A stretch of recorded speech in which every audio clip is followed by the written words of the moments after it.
कृष्णा, जब असुर शक्ति का आतंक चरम सीमा को लांघ जाता है तब देवताओं का एकमात्र आश्रय स्थान होते हैं भगवान श्री हरि। ऐसा ही कुछ हुआ था सतयुग के समय में और इस इतिहास का वर्णन कर रहे हैं भगवान श्री कृष्ण स्वयं। बड़ी रोचक कथा है, ध्यान से सुनिएगा। एक समय भगवान श्री कृष्ण अपने प्रिय सखा अर्जुन के साथ वार्तालाप कर रहे थे और तब अर्जुन ने भगवान से पूछा, हे केशव, आपने मेरे भ्राता युधिष्ठिर को वर्ष की सभी एकादशियों का महत्व तो बता दिया और फिर आप ये भी कहते हैं कि सहस्त्र यज्ञ करने से जो पुण्यफल मिलता है उसकी तुलना भी एकादशी से अर्जित पुण्यफल से नहीं की जा सकती। लेकिन मेरा संशय ये है कि ये एकादशी तिथि इतनी महत्वपूर्ण और आपको प्रिय कैसे बनी? क्या रहस्य है इसके पीछे? भगवान श्री कृष्ण ने अपनी मनमोहक मुस्कान के प्रकाश को बिखेरते हुए उत्तर दिया, हे धनुर्धर, इसके पीछे रहस्य तो है, लेकिन वो मैं एक कथा के माध्यम से सुनाता हूँ। सुनो। ये सतयुग के समय की बात है जब मूर नाम के एक दैत्य ने अपनी अर्जित शक्तियों से संपूर्ण पृथ्वी को अपने वश में कर लिया। तो फिर उसकी नजर पड़ी स्वर्गलोक और देवताओं पर। बस फिर क्या था, उस भयंकर दैत्य ने अपने बाहुबल और क्रोध से इंद्र, वरुण, सूर्य, ब्रह्मा इत्यादि सभी देवताओं को भी अपने नियंत्रण में कर लिया। अब घबराए हुए देवतागण कहाँ जाते? तो फिर वे चल पड़े कैलाश की ओर। उन्होंने शिवजी से प्रार्थना करते हुए कहा, हे प्रभु, हमारी रक्षा करें, इस दैत्य के अत्याचारों से हमें बचाए।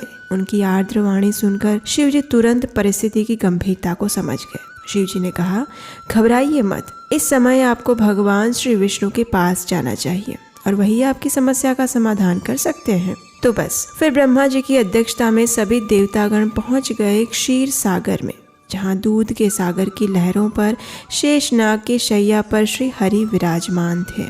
देवताओं ने पुरुष सूक्त प्रार्थनाएं अर्पित करके भगवान को प्रसन्न किया और अपने आने का प्रयोजन बताते हुए कहा, हे प्रभु, आप तो सर्वज्ञ हैं, जानते ही हैं ब्रह्मवंश में उत्पन्न एक अत्यंत भयंकर दैत्य नाड़ीजंघा ने सभी देवताओं का संहार करने की प्रतिज्ञा ली थी और अब उसी का पुत्र मूर दैत्य उत्पन्न हुआ है, जिसने इस प्रतिज्ञा को पूरा किया। उसने स्वर्ग से हमें निष्कासित कर दिया है और अब वह असुरी शक्ति स्वर्ग पर राज कर रही है। कृपया हमें इस संकट से बचाइए प्रभु।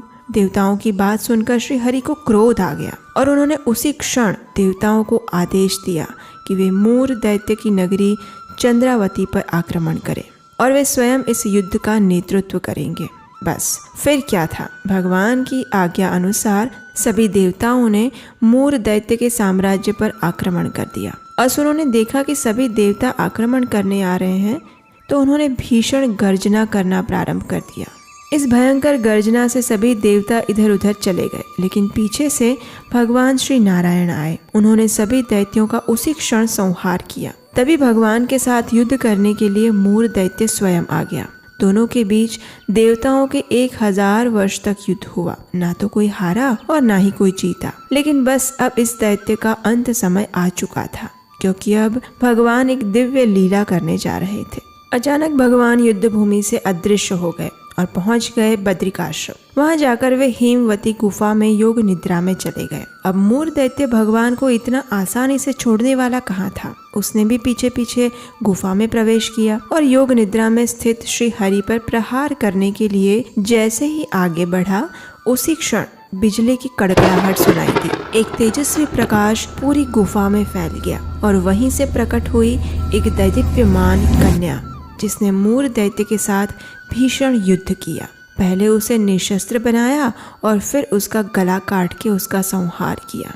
जब भगवान श्री हरि ने इस कन्या को देखा तो वे अत्यंत प्रसन्न हुए और उस कन्या से वरदान मांगने के लिए कहा। इसके उत्तर में वह कन्या बोली, हे परम पालक श्री हरि, यदि आप सच में मुझ पर प्रसन्न हैं तो मुझे ये वरदान दें कि मेरे उत्पन्न होने के दिन जो भी व्यक्ति उपवास करे, आपकी आराधना करे, उसके अनेक जन्मों के पापों को मैं नष्ट कर सकूं। आपकी कृपा से उस व्यक्ति को हर सुख समृद्धि प्राप्त हो और जीवन के अंत में वह आपके धाम आए। भगवान इस कन्या की इच्छा सुनकर अत्यंत प्रसन्न हो गए।